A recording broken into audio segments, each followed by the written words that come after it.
అందులో ఒకటే ఒక వర్డ్ తీసుకున్నప్పుడు వన్ సెంటెన్స్ మమ్మల్ని శోధనలోనికి తేక యేసయ్య మరి ఈ ప్రార్థన మనుషులకు నేర్పించాడు. ఆ ప్రార్థనను మనం కూడా నేర్చుకుంటున్నాం. మరి మనకు కూడా ఈ లోకంలో అనేకమైనటువంటి శోధనలు మనకు కలుగుతూ ఉంటాయి. ఎవరైనా చెప్తారా నాకు శోధన రాదు, నేను చాలా ప్రేయర్లో ఉంటా, నేను చాలా పాజిటివ్గా ఉంటా, నేను దినమంది చర్చలోనే కూర్చుంటా, నేను బైబిల్ చేసుకొని ఉంటా నేను అని ఎవరైనా చెప్తారా? ప్రతి వ్యక్తికి కూడా శోధన అనేది తప్పకుండా వస్తుంది. అయితే మరి మనము యేసయ్య గురించి చూసినప్పుడు యేసయ్యకు కూడా శోధించడానికి దుష్టులు వెనకపోలేదు కదా. మనం చదువుకున్నటువంటి వాక్యంలో మనం చూస్తే మరి మత్తయి సువార్త 4వ అధ్యాయము అని మనం చూసినప్పుడు 1 నుండి 11 వరకు ఇక్కడ టెంప్టేషన్స్ గురించి రాయబడ్డారు.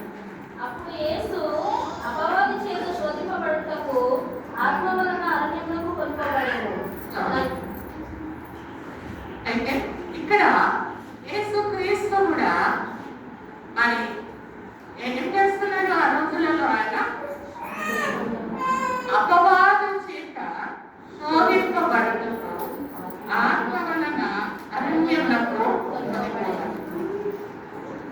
యేసుక్రీస్తుకు అపవాదికి శరీరానికి ఆత్మకు ఇక్కడ ఒక వైద్యము, ఒక అపవాది ఎట్లకన్నా యేసయ్యను మరి పడేయాలా, శోధనలో పడేయాలా, ఆయన విసుగ లేకుండా చేయాలా, నేను రక్షణ లేకుండా చేయాలా, రక్షకుడుగా ఏదో ఒక ప్రణాళిక పడగొట్టడానికి వారు మరి చాలా సిద్ధపడి వచ్చినట్టు మనం చూస్తున్నాం. అటువంటి సమయంలో యేసయ్య 40 దినములు 40 రాత్రులు ఉపవాసం ఉంటాడు.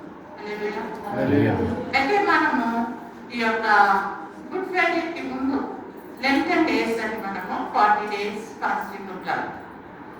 అంటే బిబ్లికల్ గా ఆయన సేవలోనికి వచ్చినప్పుడు ఆయన ఈ యొక్క ఉపవాసం ఉండి 40 days 40 nights ఆయన ప్రార్థన చేసినట్టు మనం చూస్తున్నాం. అయితే యూనివర్సల్ గా ఈ యొక్క దినాలను మరి 40 days ఫిక్స్ చేసి గుడ్ ఫ్రైడేకి ముందు పెట్టారు. ఇప్పుడు మనం కూడా అనేకమైనటువంటి ఫాస్టింగ్ ప్లేస్ చేస్తాం. ఎస్తేరు ప్రార్థన కానీ 3 రోజులు, దాని ప్రార్థన ఉపవాసం 21 days. అలాగే యేసయ్య కూడా 40 దినములు 40 రాత్రులు మన ఉపవాసం అన్నమాట. కానీ ఇక్కడ ఉపవాసం ఉన్నప్పుడు యేసయ్య కొంచెం టీ దాగి, కొంచెం పళ్ళ రసం దాగి, కొంచెం అంత మిల్క్ దాగి, కొంచెం టీవీ చూసి అంత కాదు. కానీ యేసయ్య కంప్లీట్ గా ఉపవాసం. హల్లెలూయా.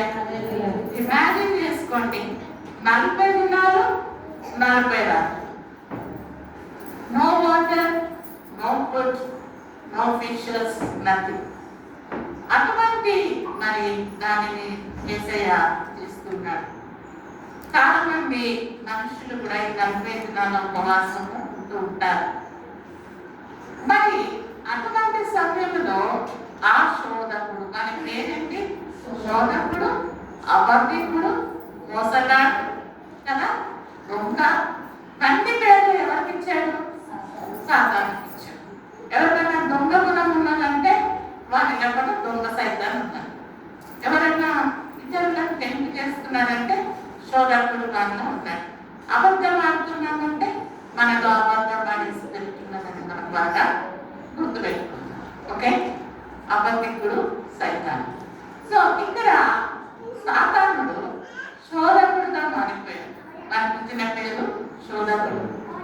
ఎవరి దగ్గరకు వచ్చాడంటే యేసయ్య దగ్గరికే వచ్చేసాడు. పరిశుద్ధాత్మతో మరి నింపబడినటువంటి యేసయ్య, దేవుని కుమారుడైనటువంటి యేసయ్య, ఆకాశమును సృష్టించినటువంటి తండ్రి యేసయ్య, ఆయన యొద్దకే ఈ శోధకుడు వచ్చేసి ఒక క్వశ్చన్ వేస్తున్నాడు. ఇక్కడ 3 temptations ని మనం చూడగలుగుతాము. మీరు బాగా గమనించాలి, వినాలి. ఫస్ట్ టెంప్టేషన్ ఇక్కడ మరి ఆహారం గురించి మాట్లాడుతున్నాడు. ఏం గురించి మాట్లాడుతున్నాడు? ఎందుకంటే యేసయ్య ఆకలితో ఉన్నాడు. 40 రోజులు ఆహారం లేదు కాబట్టి ఆకలి ఇంపార్టెంట్. అంటే వాడు ఎట్లా అంటే మనకి ఏ వీక్నెస్ ఉంటుందో ఆ వీక్నెస్ మీదనే వాడు నిలబడు. ఏ వీక్నెస్, పిల్లల వీక్నెస్ ఉన్నా, లేదా ఆహారం వీక్నెస్ ఉన్నా, నిద్ర వీక్నెస్ ఉన్నా, ఎటువంటి బలహీనత మనలో ఉంటే ఆ బలహీనతనే వాడు వాడి బలంగా మార్చుకుంటాడు. కాబట్టి మనం ఇక్కడ రీచెక్ చేసుకోవాలి. నాలో ఏదైనా బలహీనత ఉందా, అబద్ధం ఆడేది ఉందా, హెచ్చులు మాట్లాడేది ఉందా, లేకపోతే ఇక్కడ మాటలు అక్కడ చెప్పేది ఉందా, ఎటువంటి బలహీనతతో నేను నింపబడి ఉన్నానని గమనించుకోవాలి. అయితే ఇక్కడ అపవాది యేసుక్రీస్తుకు ఉన్నటువంటి ఆ సమయంలో ఆయనకు రొట్టె కావాలి కాబట్టి ఆ రొట్టె గురించి మాట్లాడుతూ మరి ఇక్కడ ఏమంటున్నాడు? నీవు దేవుని కుమారుడవైతే రొట్టెలో ఉన్నట్టు ఆజ్ఞాపించుకున్నాడు. నువ్వు నిజంగా నీకు పవర్ ఉంటే, నువ్వు నిజంగా దేవుని కుమారుడవైతే, వాడు మాటకి యూజ్ చేసినటువంటి మాట ఏంటంటే మన రోషం మీద పడుతున్నాడు. నువ్వు దేవుని కుమారుడవా? నిజంగా నువ్వు దేవుని కుమారుడవా? నువ్వు దేవుని కుమారుడవంటే ప్రూవ్ చేసుకో. అలాగే ఈ రోజులలో దుష్టుడు మన ముందు అనేకమైనటువంటి శోధనలు తీసుకొస్తుంటాడు.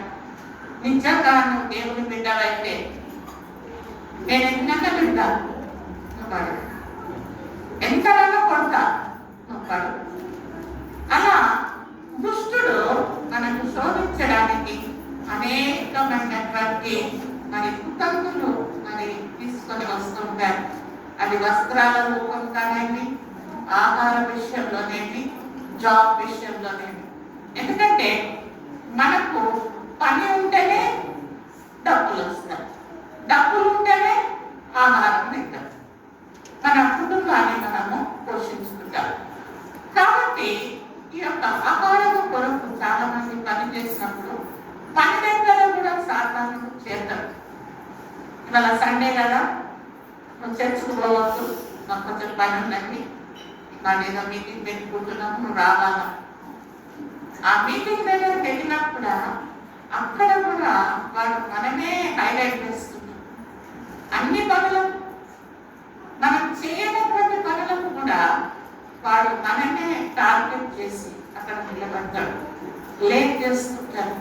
అలా అప్పుడు మనం ఏమనుకుంటామంటే, అరే ఈ పని చేయకపోతే అది నా ఇంటి గడవడం కష్టం కదా. కాబట్టి ఆయన చెప్పినట్టే నేను విధానం, యజమానులు చెప్పినట్టు అబద్ధం ఆడమంటే అబద్ధం ఆడతారు. రిసెప్షనిస్ట్ అయితే ఆయన దొంగల బాక్స్ ఉంటే లేదని చెప్పు, దొంగ లెక్కలు చెప్పు, అకౌంటెంట్స్ అయితే కదా. డిఫరెంట్ పొజిషన్లో డిఫరెంట్ ప్రాబ్లమ్స్ అనేటివి, టెంప్టేషన్స్ అనేటివి మనకు వస్తూ ఉంటాయి. అయితే మన పోషకుడు ఎవరండి? మన పోషకుడు దేవుడు. కొన్నిసార్లు నేను ఇంట్లోనే ఉంటాను, నేనేం పని చేయను, నేను టీచర్గా చేసేదాన్ని, but I'm not working, I'm full time God servant. మరి నాకు గుడ్డ ఉంది, నాకు బట్టలు కావాలి, ఇల్లు కావాలి, కరెంట్ కావాలి, పెట్రోల్ కావాలి, వీటన్నిటికీ నేను దేవుని మీద ఆధారపడి ఉన్నాను. హల్లెలూయా. నాకు పెన్షన్ రాదు, అక్కడికే పెన్షన్ రాదు. అయినప్పటికీ ఓన్లీ బై ఫెయిత్ నీతిమంతుడు విశ్వాస మూలంగా జీవించు. కాబట్టి మా యొక్క విశ్వాసము దేవుని యొక్క నామమున దేవుడు మాకు సమకూరుస్తాడనేటటువంటి ఒక విశ్వాసంతో మేము జీవిస్తున్నాం.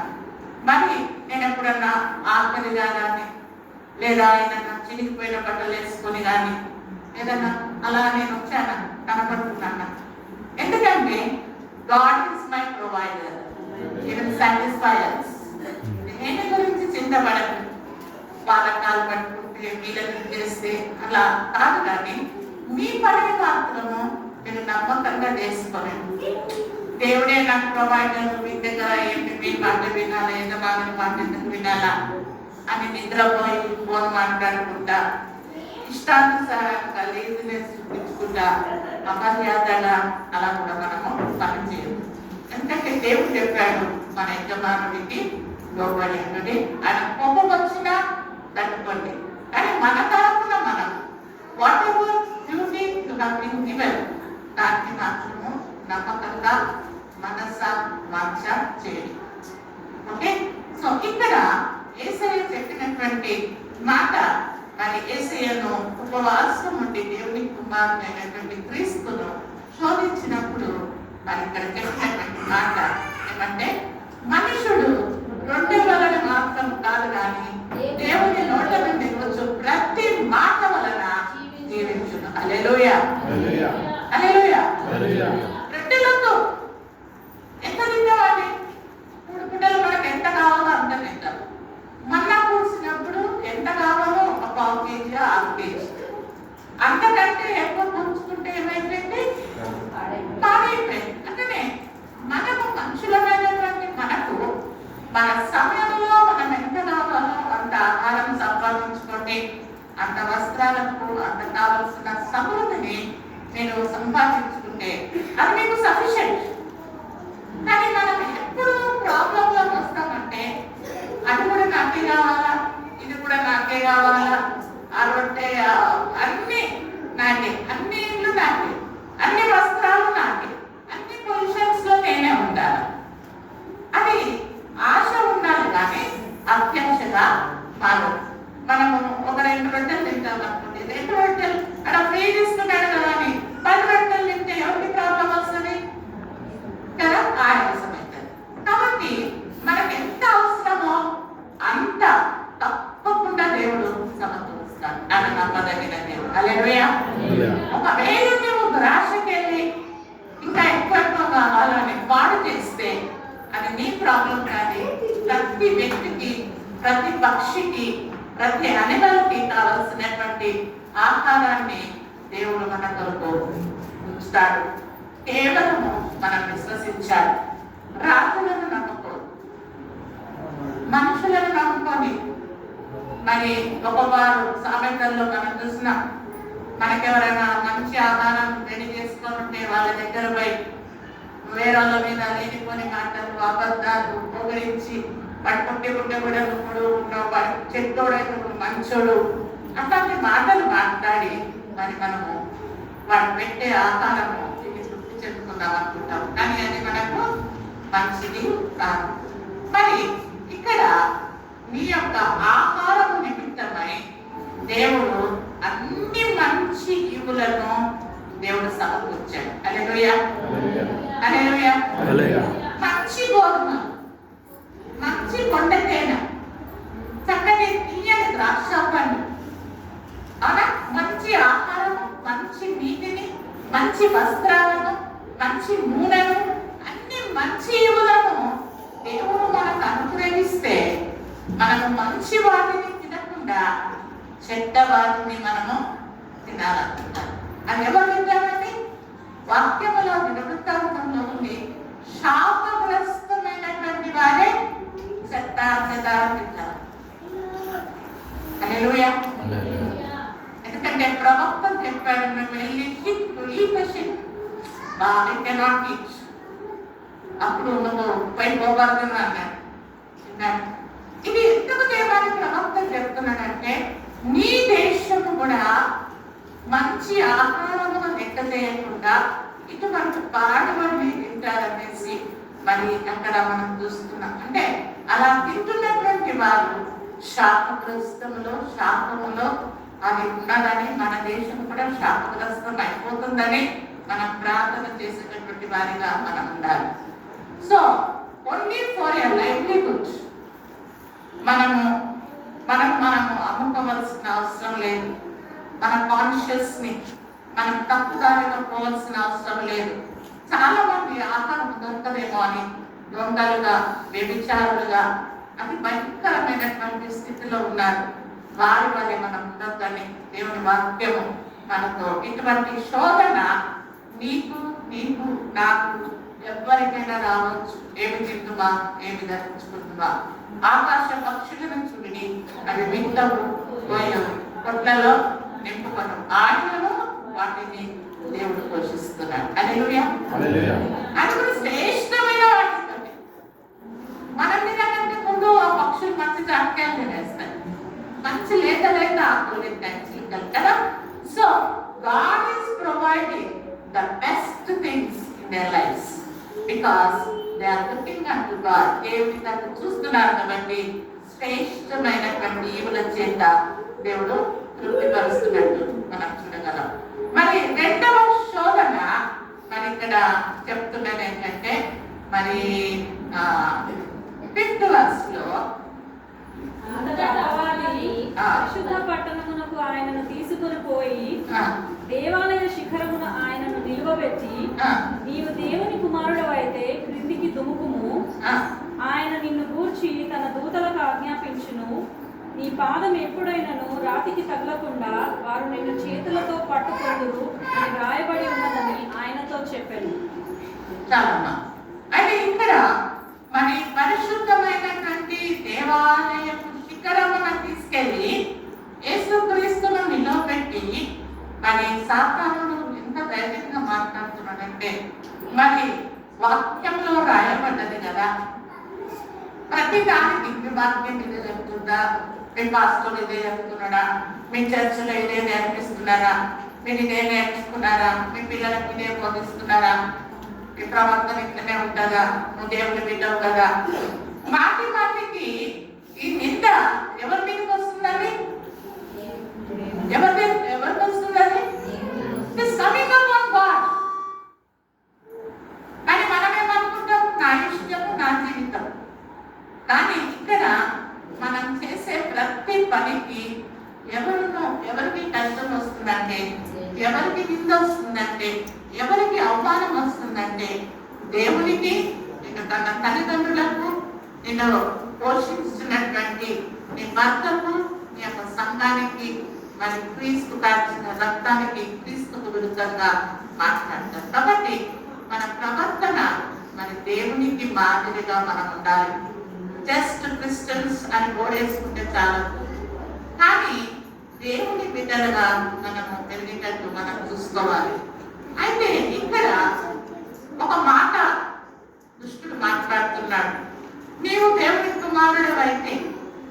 ఇదే మాట యేసుక్రీస్తుని న్యాయం కొరకు ఒక ప్లేస్ నుంచి ఒక ప్లేస్ కి తీసుకొని వెళ్ళేటప్పుడు కూడా ఇదే మాట మరి అక్కడ ఉన్నటువంటి జడ్జెస్, అక్కడ ఉన్నటువంటి సైనికులు అక్కడ మాట్లాడేటటువంటి మాట ఇదే, నీవు దేవుని కుమారుడవా. ఈ మాట నాకు చాలా బాధ అనిపించింది. అక్కడ వేసే ఒకటే ఒక మాట అంటున్నాడు, మీరు నన్ను అవమానపరుచున్నారు. కొట్టినా, తిట్టినా, జుట్టు పెట్టినా, ఉన్న కిరీటం పెట్టినా, మేకులతో కొట్టినా, ఎక్కడ కూడా కొట్టడాలి. కానీ యేసయ్య ఒక్క మాట కొట్టయ్యాడు, ఏంటంటే నువ్వు దేవుని కుమారుడవైతే. ఈరోజు మనకు కూడా మరి ఎవరైనా మనకు ఛాలెంజ్ చేస్తే మీరు తప్పుడు దానికి శోధనలోకి పడిపోవాలి. మరి ఇటువంటి శోధన మగవాళ్ళకు రావచ్చు, ఆడవాళ్ళకు రావచ్చు, చిన్న పిల్లలకు రావచ్చు. నాకు తెలిసిన ఒక వ్యక్తి, మరి పెద్ద ఆయననే, సేవకుడే, ఒక పెళ్లి కానీ ఒక స్త్రీ ఉండే, ఆయన ఛాలెంజ్ చేసింది, నిజంగా మొగడివేనా, ఆయన పాపంలో పడిపోయాడు. కాబట్టి ఎటువంటి ఛాలెంజ్ అయినా నీకు రావచ్చు. నిన్ను నీవు నిరూపించుకోవడానికి తప్పు చేయవలసిన అవసరం లేదు. హల్లెలూయా. నాకు నాకు చేయను. ఎందుకు చేయను? నాకు కొన్ని రిస్ట్రిక్షన్స్ ఉన్నాయి. దేవుని యొక్క లా ఉంది. దేవుని వాక్యానికి విరుద్ధంగా నేను పోలేను, నేను చెయ్యను. చేస్తా చెయ్యను అని అవ్వలాగా ఆ పండుగ అటు ఇటు కొంచెం మనం ఫిజికల్ గా మెంటల్ గా మన యొక్క బాడీ లాంగ్వేజ్ వాడు చూశాడు అనుకో, తర్వాత వాడు మనకు ఆడేసుకుంటాడు. సో ఎవరైనా మీకు ఛాలెంజెస్ వేస్తే మిమ్మల్ని మీరు నిరూపించుకోవడానికి ఎవ్వరు కూడా పాపంలో పడద్దు, శోధనలో పడద్దు. హల్లెలూయా, హల్లెలూయా. మరి ఎవరైనా పడ్డారా అంటే అట్లా శోధనలో? Is there any chance, please? Is there any chance for us?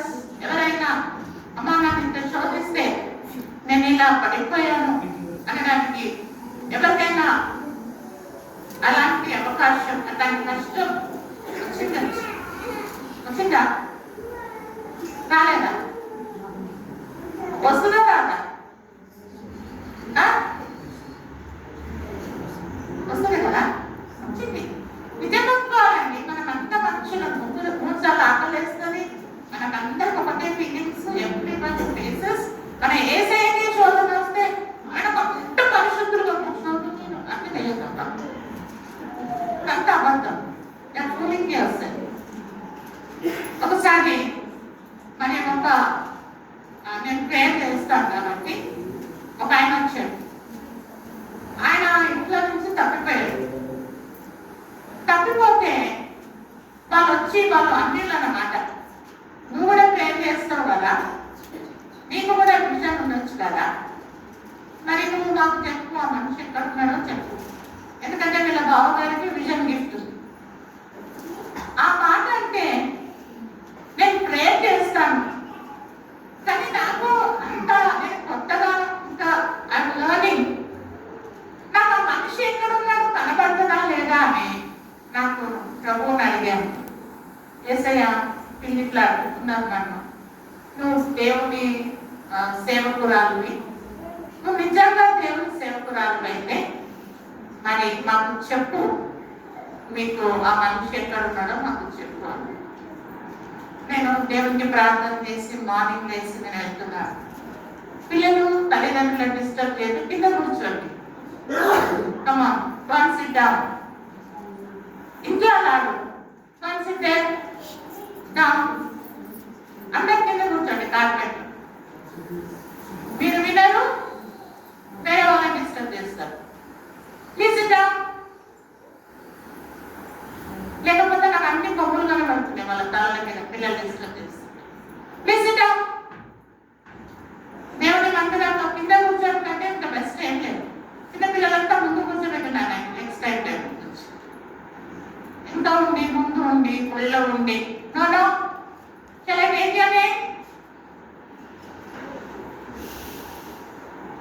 చిన్నప్పటి నుంచే నేర్చుకోవాలి. దేవుని మందిరంలో భయంతో ఉండాలి. సో ఇక్కడ దేవుని యొక్క చూడండి, ఇట్లా చేస్తే ఇది అవసరం. The devil will be working. So ఆ యొక్క సమయంలో నేను ప్రార్థన చేస్తాను, ప్రభా నాకు విజన్ గిఫ్ట్ అయితే నాకు తెలియదు ఆయన ఎక్కడ ఉన్నాడో, ఐ డోంట్ నో ఎనీథింగ్. కానీ వీళ్ళు ఇట్లా అడుగుతున్నారు, నువ్వు దేవుని బిడ్డవా, నువ్వు దేవుని సేవకురాలు కదా, నువ్వు కూడా ప్రార్థన చేస్తావు కదా, నువ్వు చూపి. నేను మా హస్బెండ్ స్కూల్కి వెళ్తున్నాను, అక్కడ ఆయన ఎదురుకు వస్తున్నాడు.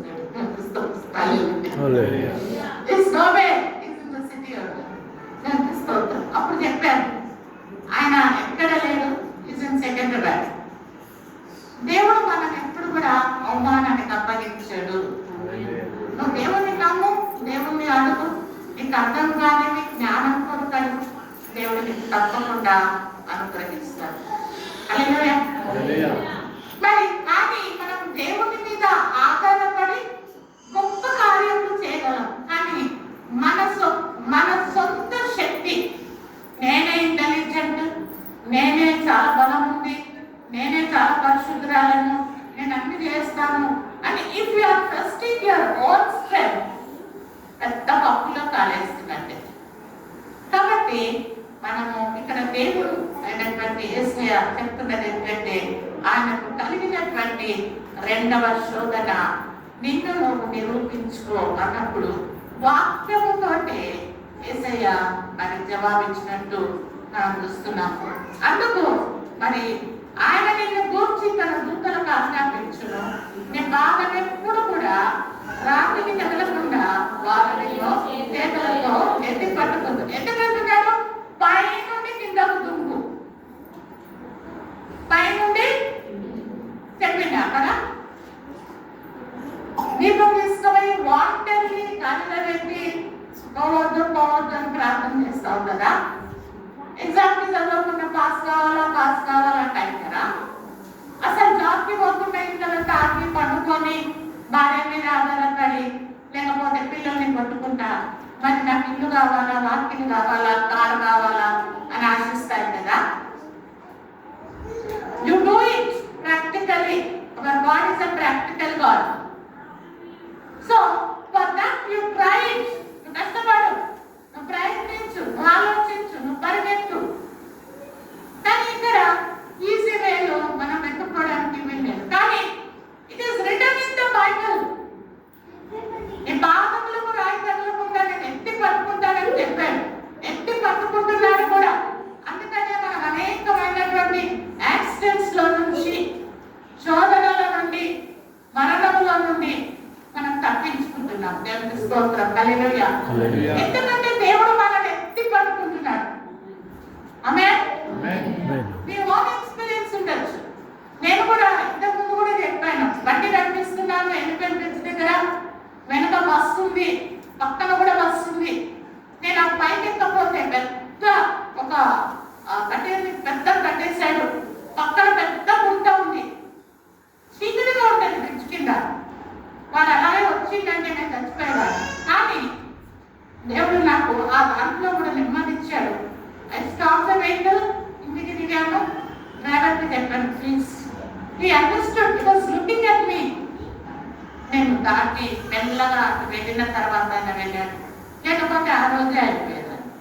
అలా అనేకమైనటువంటి యాక్సిడెంట్స్ నుంచి, శ్రమల నుండి, శోధనల నుండి దేవుడు నిన్ను నాకు తప్పిస్తున్నాను. అందరి బట్టి దేవుడికి మహిమ కలుగుగాక. మరి మూడవదిగా మనం చూస్తే position. I. If you have I in you, you cannot be sick. I is you. నేను యాక్చువల్లీనా, నేను ఇది చేస్తా, నేను అది చేస్తా. ఈ రోజు నేను చెప్తున్నాను, రేపు రాకపోవచ్చు, ఉండకపోవచ్చు. But God is always there.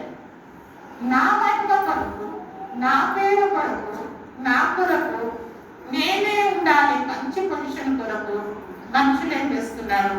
భయంకరమైనటువంటి పాపంలో పడిపోతున్నారు. బికమ్ సీఎం, మనకు తెలిసినటువంటి ఫ్యామిలీ, వాళ్ళు ఎక్కడెక్కడ పోతున్నారు, ఎక్కడెక్కడ ఏమేమి చేస్తున్నారు మీకు తెలుసు. కొత్త బైబిల్ పట్టుకుంటే అయిపోతుందా?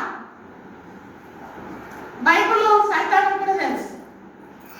బైబిల్ పట్టుకోవడం కాదు, కానీ బైబిల్ ప్రకారంగా మనం జీవించాలి. ప్రతి ఒక్క మాట మన జీవితంలో నెరవేర్చబడాలి. You are the temple of the lord.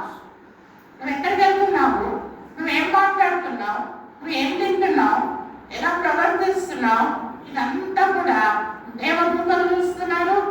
దేవుడు మనం మాట్లాడుతుంటే వింటున్నాడు, మనుషులు గమనిస్తున్నారు, మన కాన్షియస్ మనకు తెలుసు. సో డోంట్ థింక్ అదే మనకు దేవుడు స్వతంత్రం ఇచ్చాడు, God has redeemed me, so I can speak anything. ఎట్లా అంటే అట్లా వాడతా, ఎట్లా అంటే అట్లా డ్రెస్ అప్ అవుతా, ఎట్లా అంటే నాకు ఇష్టం వచ్చినట్టు చేస్తా. అది తప్పు. ఎందుకంటే మనకు ఫ్రీడమ్ ఇచ్చాడు, కానీ మన లోపల పరిశుద్ధాత్మ దేవుడు ఉన్నాడు.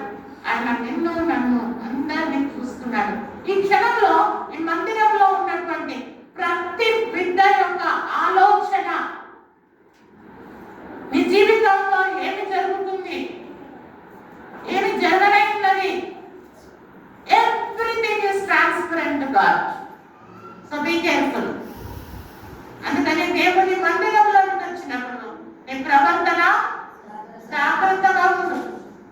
ఆయన వాడుతున్నాడు, నేను వాడలే, ఆమె నేను ప్రేరించు, నేను చేసే, ఇవన్నీ చిన్న చిన్న తప్పులలో కూడా, పాపంలో కూడా పడద్దు. Don't go for position. లేకపోతే లేకపోతే దేవుడు లేకుంటే అంతకంటే పెద్ద పొజిషన్లో తీసుకెళ్తారు. హల్లెలూయా. ఏంటి పరిగెత్తలో ఉండదు. ఎందుకంటే దేవుడు బాధ్యతని నేను కలగా ఉంచుతాడు కానీ హల్లెలూయా. We face so many temptations. నేను స్లేట్ స్కూల్లో పనిచేస్తున్నాను. నేను చాలా పాటలు అన్నీ చేస్తూ ఉంటాను. వేరే పిల్లలు కూడా క్రికెట్ ప్రాక్టీస్ ఉంది. అక్కడ హెచ్ఎం ఏం చేస్తుందంటే ఈమె అన్నిట్లో బాగా హిందీ పాటలు, తెలుగు పాటలు, అన్ని పాటలు నేర్పిస్తుంది. రైమ్స్ వచ్చి నువ్వు ఎక్కడ పడతాను అనేసి నన్ను తీసుకెళ్ళి నువ్వు మాన్సరీ చేసావు కాబట్టి నీకు ఒక పెద్ద బాల్ ఇస్తాను. అలాంటి ప్రాక్టికల్స్ చేసేవి ఉంటాయి అన్నమాట. పింక్ అవన్నీ ఉంటాయి, నంబర్స్ కానీ జామెట్రీ ఇవన్నీ. సో నన్ను ఒక మూలను కూర్చోబెట్టేసి మరి ఒక టీచరు ఆ స్టూడెంట్స్ ని తీసుకొని వస్తే వాళ్ళకు నేను ప్రాక్టికల్స్ చేయాలి అంతే. తక్షణ సమయం అంతా విసిద్దాను. ఇదంతా నా మీద జెల్లెస్గా తెలుస్తుంది. నాకు అంతకంటే మంచి సమయం ఏముంది? క్లాస్ వచ్చేదాకా నా బైబిల్ తీసుకొని నేను చదవడం స్టార్ట్ చేస్తాను. అలా చదువుతున్నాను. ఒకరోజు నాకు వాక్యం వచ్చింది. ఇజ్రాయేలు మంచిగా ఆశీర్వాదంపడి పిల్లల మీద పిల్లలు కంటా ఉంటే వాళ్ళు రాజులు భయపడి 4 కట్టల ప్రవక్తను తీసుకొచ్చి క్షమించు క్షమించు, ఈస్ట్ నుండి వెస్ట్ నుండి కాపుతలని సర్వనండి. కానీ దేవుడే ఆశీర్వదిస్తే ఎవరి తరము క్షమించడం. అక్కడ నాకు ఏమైందంటే అందరు టీచర్స్ వచ్చి నా దగ్గరనే ప్రాక్టికల్స్ నేర్చుకోవాల్సిన అవసరం అలాంగ్ విత్ ద డైరెక్టర్ తలగా వస్తానన్నాడు. ఆ కొద్ది సమయానికి మీకు బాగా అనిపించవచ్చు, కానీ గాడ్స్ ప్రామిసెస్ ఎప్పుడు కూడా ఆమేన్ ఆమేన్ ఆమేన్. ఎవ్రీ ప్రామిస్ మీ పట్ల దేవుడు నెరవేరుస్తాడు. హల్లెలూయా హల్లెలూయా. ఎన్నన్నీ చూస్తున్నాడు. నెక్స్ట్ అది మొదటి కొరింథీయులకు రాసినటువంటి పత్రిక 10వ అధ్యాయము 9 నుండి 13 వచనం. 10th చాప్టర్ చాలా షార్ట్ గా చెప్తాను.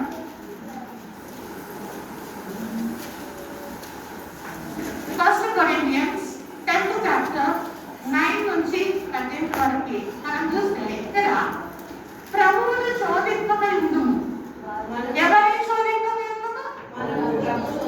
ఇంతకుముందు ఎవరు శోధించాడు? సాతానుడు శోధించాడు. ఇక్కడ ఎవరు చెప్తున్నాడు? ప్రభువును అంట. ఇప్పుడు అనుకుందాం, ఇక్కడ నా బ్రదర్స్ లో ఒక బ్రదర్ డ్రైవ్ చేస్తున్నాడు.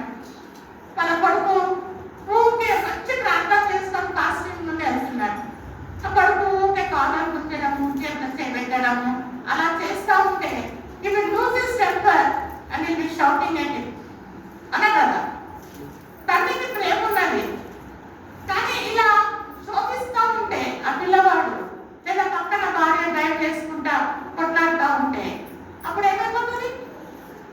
దీనికి యాంగర్, కోపం వచ్చేస్తుంది. అలాగే మనకు కూడా చిన్ని చిన్ని పిచ్చి పిచ్చి పనులు చేసుకుంటా ప్రభావం చెప్పిన వాళ్ళ నేను చెప్పినా నా క్యాన్సర్ వచ్చింది బాగలేదు ప్రభా, నాకు షుగర్ బాగా అయిపోయింది ప్రభా, మరి నేను తాగమని చెప్పినా, నేను గుట్క తిన్నని చెప్పినా, అయ్యా ప్రభా నాకు కేసు వచ్చింది, నేను బొమ్మను నాకు భార్య నుంచి అందించి మళ్ళీ ఎందుకు పోయినావు? అది ఎవరు నేర్చుకున్నాము? మనంతగా ఏది ఎవరు లేదు, అస్సలు పోను, నేను చాలా మంచోని అవ్వదే నాకు అని always try to blame on others. ఏమో కొడుకు చాలా మంచోడు, తాగరండి, కంప్యూటరే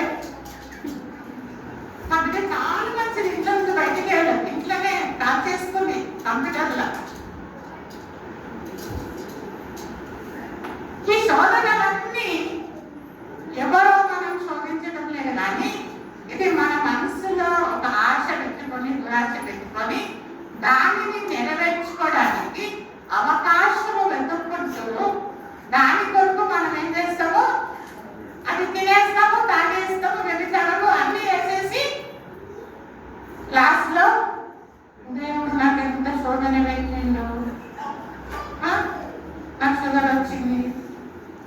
నేను ఇట్లా అయిపోయినా అట్లా అయిపోయినా అని ఇవన్నీ ఎవరు చెప్పినా దేవుడు అన్నింటికి లిమిట్ పెట్టింది కదా. తిండికి లిమిట్ పెట్టిండు, తాగొద్దన్నాడు, సోమరి అనుకోవద్దన్నాడు, చురుకుగా ఉండమన్నాడు అని చెప్తే అవన్నీ చేయకుండా నేను చాలా అందంగా ఉన్నాను, చాలా ఫాస్ట్గా నడిపిస్తా, పో నడుపు మన ముగ్గురు వెళ్ళాలి. ముగ్గురు పోయి ఎవరు పోయినా 11, 12, 13 years బాయ్స్ యాక్సిడెంట్ అయింది. చెప్పిందా మన డాడీ చెప్పిందా? వాళ్ళు సొంతగా బాధలో పడి మళ్ళా వాళ్ళ అయ్యమ్మని తీసుకుపోయి తెలియదు. అక్కడ కొడుకు పోయిండు, ఇంకా వేరే పిల్లలు ఉంటారు, ఉద్యోగం పోతుంది. కాబట్టి ఇక్కడ మనం చేసుకున్నటువంటి కుటుంబంలో జరుగుతున్న పరిస్థితులే మనము కూడా పిల్లలలాగా మన దేవుణ్ణి శోధించొద్దని దేవుడు చెప్తున్నాడు. హల్లెలూయా. ఆఫ్టర్ డూయింగ్ రాంగ్ విటాచోరుకోత్వాలకు దాట అన్నట్టు మళ్ళీ మనం దేవుడి మీద నాకు దేవుడు ఇంత పెద్ద కష్టం పెట్టిందమ్మా, ఇంత శోధన పెట్టి ఇంత పెద్ద రోగమా, ఇంత బాగా అయిపోయింది నడవడం. సో ఇక్కడ మనము ప్రభువును శోధింపక యుందుము. వారిలో కొందరు శోధించి సర్వము వలన నశించిరి. శోధిస్తే ఏమైందంట? సర్వము వలన అక్కడ పాపలు వచ్చినాయి, మంచిగా పిసిచ్చినాయి, పిసిచ్చి అప్పుడు పాయిజన్ అయిపోయింది, ఎక్కడ వస్తుంది. ఇప్పుడు కూడా అదే పిసిపిస్లు వస్తుంది, బాగా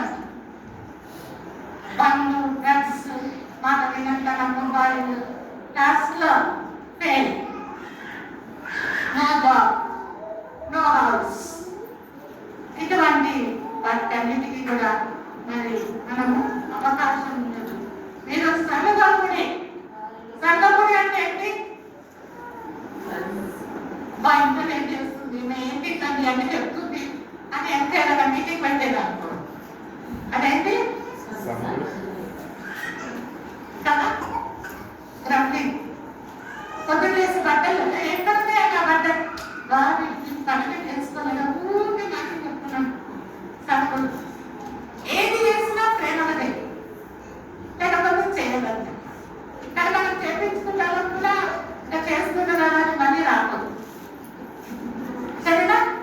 కాబట్టి మీరు సంఘపుడి మాకు ఇక్కడ వాళ్ళు ఏం సాధించాక ఆహారం కొరకు ఏం ముక్కలు లేవు, అందరూ పెళ్లిలో అయినా పెళ్లి బాగా ఘనంగా చేసింది కానీ పీసదే పడలేదు సార్.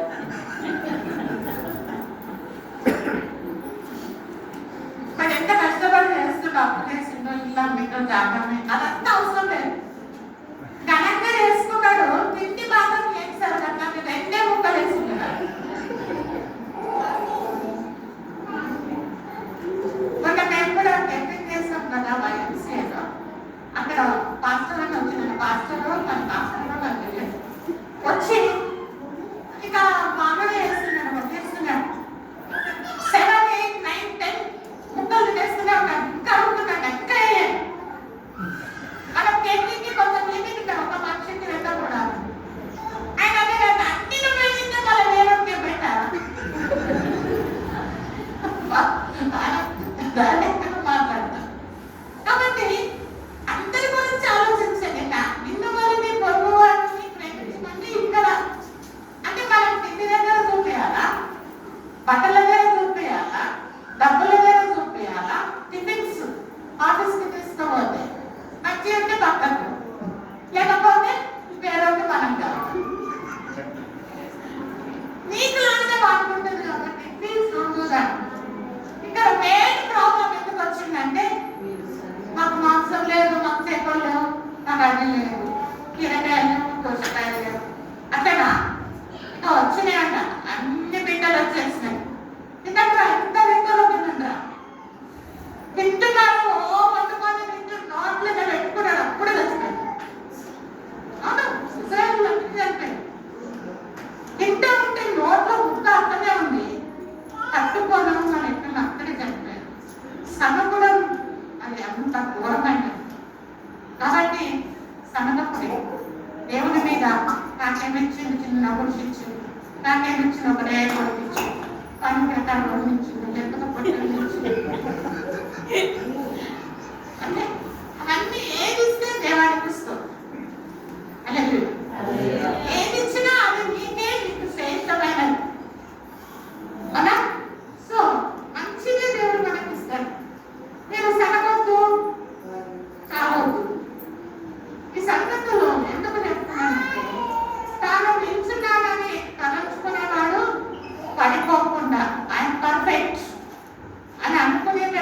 వాడు పక్కలో కాలేయకుండా జాగ్రత్తగా చూసుకోవలేను.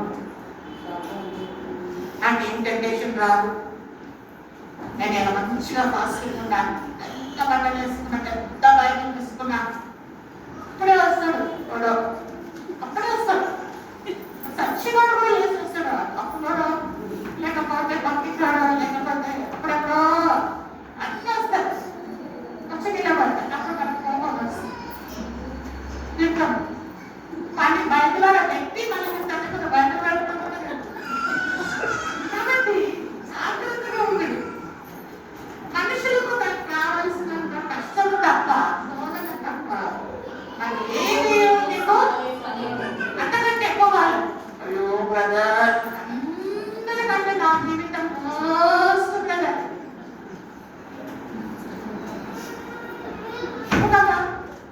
మా వాడు పనికే వాడు బ్రదర్, అస్సలు పని చేయడం, జీతం లేదు, ఇల్లు గడవడం కష్టం. కానీ నా ఇద్దరు కొడుకులు మాత్రం బంగారం సార్. వాళ్ళిద్దరు పని పోతారు, ఇల్లంతా వాళ్ళే నడిపిస్తారు. వాళ్ళు ఇక్కడ లేకపోతే అక్కడ ఇస్తున్నారు కదా దేవుడు. అది చెప్పారు, ఏది లేదో అదే చెప్తుంటారు. నాకు లేని దానికంటే చెప్తుంటారు. కాబట్టి లేని దానికంటూ మీరు చూడకండి, మీకు ఇచ్చినటువంటి దానికి దేవునికి కృతజ్ఞతాస్తుతులు చెల్లించండి. హల్లెలూయా. Whatever God has given, that is the best one. Amen. Amen. హల్లెలూయా. హల్లెలూయా. భార్యనే కానీ, భర్తనే కానీ, పిల్లలే కానీ, ఇల్లే కానీ, పనే కానీ, ఏదైనా సరే మనం ఎంత చేయగలుగుతామో అంతే పని దేవుడు మనకు అనుగ్రహిస్తాడు. పెద్దవాళ్ళని చూసి ఎదురితే, పక్కింటి మీటింగ్ చూసి మనం గుట్ట దారి చేసుకుంటే మనకే కష్టం వస్తుంది. ఓకే, మీకున్న దానితో తృప్తిగా ఉన్న వాడికంటే గొప్పవాడు ఈ లోకంలో ఎవ్వడు లేడు. హల్లెలూయా. హల్లెలూయా. Who is the richest man? Tata Birla కంటే, ఎలాన్ మస్క్. అందరికంటే గొప్పవాడు ఎవడంటే ఎలాన్ మస్క్ కూడా కాదు. ఎవరికైతే తృప్తి ఉన్నదో, who is satisfied, is the richest man. Hallelujah. ఇప్పుడు చెప్పండి, ఎవరో richest man?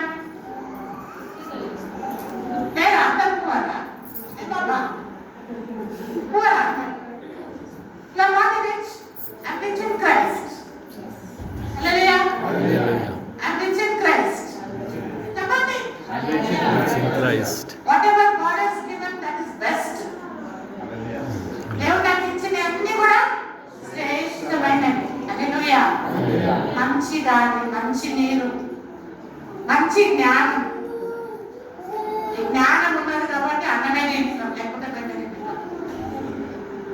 ఈ జ్ఞానం ఉన్నది కాబట్టి మంచి నీళ్ళు మినరల్ వాటర్ తాగుతున్నాం, లేకపోతే ఇంకేవో తాగు. హల్లెలూయా. హల్లెలూయా. అందరికంటే రుచినే. ఎందుకంటే మంచి ఈవులతో పచ్చిక గల చోట్ల దేవుడు నన్ను ప్రార్థన చేస్తున్నాడు. శాంతికరమైన జరుగుతున్నాను. మంచి వాటితో దేవుడు తృప్తి కలుస్తున్నాడు. మరి కాబట్టి దేవుడు మనం సహించగలిగినంతనే మనకు కష్టాలు వస్తాయి. దాని తర్వాత ఆ కష్టంతో దాన్ని సహించగలిగేటటువంటి ఆ యొక్క తోడుగా దేవుడు ఉంటానంటున్నాడు. హల్లెలూయా. ఇప్పుడు ప్రజలే పని చేస్తున్నాడు, ఈ మైక్ ఒక్కటే ఉందనుకో, పిల్లలే చెప్తారు పోయి పెట్టా, లేకపోతే పెద్ద స్పీకర్ ఉందనుకో పోయి పెట్టంటారా? వెంటనే పోయి హెల్ప్ చేస్తాం అన్నదా? అలాగే మీకు పెద్ద శోధన ఉన్నప్పుడు గాడ్ ఈస్ హోల్డింగ్ యూ. హల్లెలూయా. కష్టంలో ఉన్నప్పుడు దేవుడు నిన్ను ఎత్తి పట్టుకుంటున్నాడు. గుడ్ స్టెప్స్ అంటారు కదా, good steps. You know that? సముద్రపు తీరంన నడుస్తూ ఉంటే 4 కాళ్ళు కనబడుతున్నాయి అంట, అంటే 4 కానీ సముద్రపు అలలు చెలరేగినప్పుడు 2 కాళ్ళు కనబడుతున్నాయి, ఫీట్ మార్క్స్.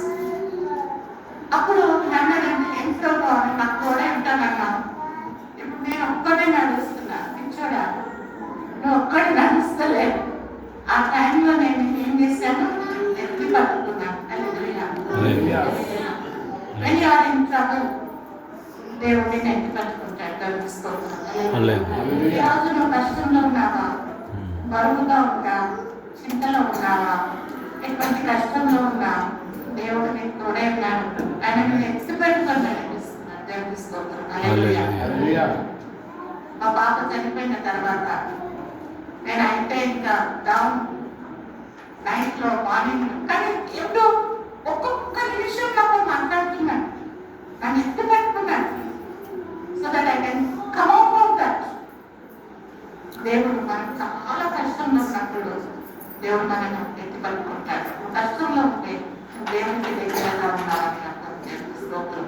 దేవుని విలువలు నిలబాడు. అగ్నిలో వెళ్ళినాను నేను నీకు తోడై ఉన్నాను. మరి ఎక్కడ నీళ్ళలో పడి వెళ్ళినామో నీకు తోడై ఉన్నాను. మరి లాస్ట్ గా యాకోబు పత్రిక 1వ అధ్యాయము 12 నుండి మరి 18 వరకు చూస్తే, ఎవరికైతే శోధన, if you can overcome the temptation, నువ్వు దాన్ని ఇక్కడ నీకు 1,00,000 రూపాయలు పెట్టిన లెక్కలేదు, తీసుకోవాలా మన అప్పులు పోతాయి, మనం ఇది చేసుకో అది చేసుకో అని దృష్టి చెప్తాను. కానీ వాళ్ళు తెలియకుండా దాన్ని జయించినావంటే నువ్వు దాన్ని హల్లెలూయా. If you overcome the temptation, the temptation is there. The temptation is there. But you overcome the temptation, then you are a great man. Hallelujah. మాకు యూత్ గురించి మాట్లాడినప్పుడు ఒక పాస్టర్ గారు చాలా సోదరులు లేని ఆడపిల్లలు ఇంట్లో బట్టలు వేసుకుంటే అని నీ మనసు నీకు ఆధీనంలో ఉంటే నువ్వు గెలుస్తావు. నీ మనసులో పాపం ఉంటే నువ్వు పడిపోతావు. You will not fall. You will not fall. 100 శోధనలు రానివ్వండి, నేను శోధనకు పడిపోవాలి. నువ్వు నిలబడగా ఉండి నువ్వు గెలిస్తే అప్పుడు దేవుని యొక్క వాగ్దానం నీ పట్ల ఏంటంటే జీవ కిరీటంలో. కాబట్టి నీవు జీవ కిరీటం అంటే బ్రతుకుంటావు, లేకపోతే పోతావు. తాకి పోతున్నారు, మాస్టర్ నడిపించి పోతున్నారు, పాపం చేసి పోతున్నారు. ఎందుకు పోతున్నారు? దాన్ని not able to overcome the temptation. వాళ్ళకు కలిగేటటువంటి శోధనను వారు జయించలేక పడిపోతున్నారు. నాకు చాలా 30 సంవత్సరాల నుంచి నాకు సిగరెట్ అలవాటు. దేవుడు లోకంలో జయించాడు, శోధనను జయించాడు. ఆయనకి తోడుగా ఉంది. ఆ శోధనను గురి పెంచడానికి దేవుడికి సాయం చేశాడు. ఒక్క మాట గురించి ముగిస్తాను. దేవుడు కీడు విషయాలు ఆయన శోధింపనేరాడు.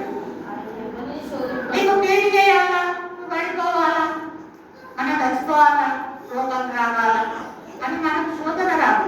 ఇప్పుడు మనకి ఎగ్జామ్ పెడతారు, మనం పాస్ అయ్యి ఇంకా పెద్ద పోస్టులోకి వెళ్ళాలనేసి మనకు ఆ యొక్క పరీక్షలు. అట్లా మనకు కూడా పరీక్షలు కలిగినప్పుడు సంతోషంగా ప్రార్థన పూర్వకంగా వాటిని గ్రహించండి. మరి ప్రతి వాడు ఒకవేళ మరి మరులు కొలుపబడి శోధింపబడును. మరులు కొలుపబడి, మరులు అంటే చాలా ఓవర్ డెకరేషన్. ఇంట్లో మమ్మీ చికెన్ వేస్తే సింపుల్ గా చేస్తారు. చైనీస్ బంగారు ఫుల్ రంగు కొట్టి ఎర్రగా పెడితే అదే కావాలి.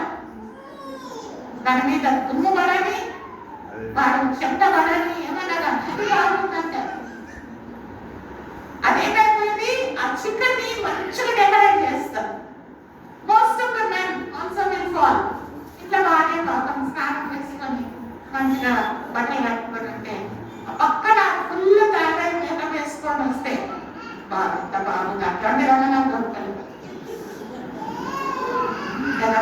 అవన్నీ చూసే గుర్రాలు ఇక్కడ లోపల పోతేనే తెలుస్తుంది వాళ్ళ life. So what ever God has given you, that is the best. దేవుని శోధించినప్పుడు దేవుడు ఏ రీతిగా జయించాడు, లోకంను జయించాడని చెప్పాడు. మనకు కూడా శోధనలు వస్తాయి, బాధలు వస్తాయి, ఇరుకులు వస్తాయి, రోగాలు వస్తాయి, కష్టాలు వస్తాయి, నష్టాలు వస్తాయి. కానీ నేను చావను, సజీవుడనే యెహోవాను I will overcome. I am a child of God. Hallelujah. Hallelujah. ఎంతమంది చెప్తారు I can overcome the temptation? Amen. How can you overcome the temptation? ఎట్లా మనం జయించగలం? దేవుని నీవు నా తోడు నాకు భయమేలా యేసయ్యా నీవు నాతోని ఉన్నావయ్యా నాకు భయమేలా యేసయ్యా నాకు భయమేలా నాకు భయమేలా నాకు దిగులేలా నాకు భయమేలా నీవు నాతోని